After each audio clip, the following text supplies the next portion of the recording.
మనకి తిండి పెట్టేది భూమి. ఈ భూమిని నమ్ముకొని బతికే వాళ్ళం మనందరం ఒక కులం వాళ్ళం, రైతు కులం మనందరిది. ఈ రైతు కులం లేకుండా ఎరువులు వాడుతున్నాం, పురుగు మందులు వాడుతున్నాం. అంటే 100 మందులు వాడుతున్నాం మనం. సమస్య ఒకటైతే 100 రకాల మందులు వాడుతున్నాం. మీరేంటంటే ఒక శాస్త్రీయ దృక్పథంతో మీరు వ్యవసాయం చేయాలి. సాయిల్ టెస్ట్ దగ్గర నుంచి మొదలుపెట్టి అసలు ఇప్పుడు మీకు జ్వరం వస్తుంది సార్, అసలు సాయిల్ టెస్ట్ అంటే ఏంటి చెప్పండి.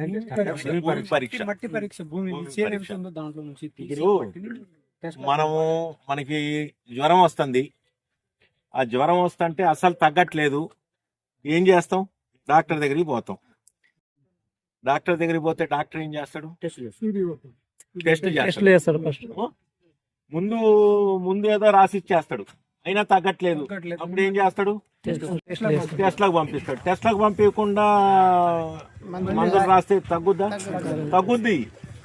ఒక జబ్బుకి 100 రకాల మందులు వాడాలి.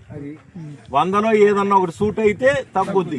99 మందులు అనవసరంగా వాడటమేగా. నేను చేసేది అదే. ఇప్పుడు తోటకి నేను చేసేది అదే, మీరు చేసేది అదే. అంటే పరీక్ష చేయకుండా, అవగాహన లేకుండా ఎరువులు వాడుతున్నాం, పురుగు మందులు వాడుతున్నాం. అంటే 100 మందులు వాడుతున్నాం మనం.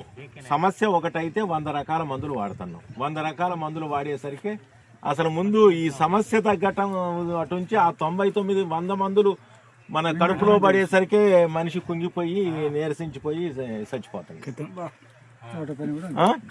అవునా కదా? కాబట్టి మీరేంటంటే ఒక శాస్త్రీయ దృక్పథంతో మీరు వ్యవసాయం చేయాలి. మనకి రాజకీయాలు తిండి పెట్టవు, సినిమాలు తిండి పెట్టవు, క్రికెట్ తిండి పెట్టదు. మనకి తిండి పెట్టేది భూమి. ఈ భూమిని నమ్ముకొని బతికే వాళ్ళం మనందరం ఒక కులం వాళ్ళం, రైతు కులం మనందరిది. ఈ రైతు కులం, ఈ వృత్తిని ఎన్నుకున్న వాళ్ళందరూ కూడా ఒక శాస్త్రీయ దృక్పథంతో, ఒక అవగాహనతో మనము విషయాల్ని అవగాహన చేసుకొని వ్యవసాయం చేద్దాము. అట్లా మనం ఒక గౌరవప్రదమైన వృత్తిలో ఉన్నాం. మనం లాభాన్ని పెంచుకొని మనం కాళ్ళు ఎగరేసుకొని తిరుగుతాం. మిగతా వృత్తులలాగా మనం కూడా కాళ్ళు ఎగరేసుకొని తిరుగుతాం. ఆ అవగాహనని పెంచటం కోసం వ్యవసాయానికి, అందులో ఇప్పుడు మీ ఏరియాలో మీరు మిర్చి వ్యవసాయములో లాభసాటిగా ఉండాలి అంటే ఏం చెయ్యాలి అనే దాని మీద ఒక కార్యక్రమం చేపడదాం. అదే అనేది చేద్దాం ఈసారి. అది ఎక్కడి నుంచి మొదలు పెట్టాలి? మీరు మనం ముందు భూమి పరీక్ష నుంచి మొదలు పెట్టాలి. మీరు సాయిల్ టెస్ట్ చేయించాలి. మీరు సాయిల్ టెస్ట్ చేయించి అసలు నా భూమిలో ఏమి ఎక్కువ ఉంది, ఏం తక్కువ ఉంది, ఏ మందులు నేను ఎంత డోసులో వెయ్యాలి. మీ అందరికీ నేను ఇంకో పని కూడా చేస్తాను. అందరూ ఎంతో కొంత చదువుకున్న వాళ్ళేగా, 7, 8, 10 చదువుకున్న వాళ్ళే కదా మీరందరూ. అందరూ చదువుకున్న వాళ్ళే కదా. చదువుకున్న వాళ్ళు మీ అందరికీ అవగాహన అయ్యేటట్లుగా అసలు ఒక భూమిలో మొక్క బాగా రావాలి అంటే ఏమి జాగ్రత్తలు తీసుకోవాలి, ఏం మందులు వేయాలి, ఎంత డోసులో వేయాలి, ఎందుకు వేయాలి, ఏ మందు ఎందుకు వేయాలి అనేది మొత్తము మొదటి నుంచి పూర్తిగా అవగాహన కల్పిద్దాం. దాంట్లో సాయిల్ టెస్ట్ చేయిద్దాం. సాయిల్ టెస్ట్ నుంచి మొదలుపెట్టి అసలు ఎరువులేంటి, ఎన్ని రకాల ఎరువులు ఉంటాయి, ఆ ఏ ఎరువు ఎప్పుడు ఎంత డోసులో వేయాలి, మన నేలలో ఏ ఎరువు ఎంత డోసులో వేయాలి, మన నేలలో ఏ ఎరువు ఎంత డోసులో ఎప్పుడు ఎట్లా వేయాలి. అంటే ఎరువులు వేయటమే కాదు, ఏ ఎరువు ఎప్పుడు ఎట్లా వేయాలి అనేది కూడా మీకు తెలియాలి. అట్లా తెలియకపోతే కూడా ఉపయోగం లేదు.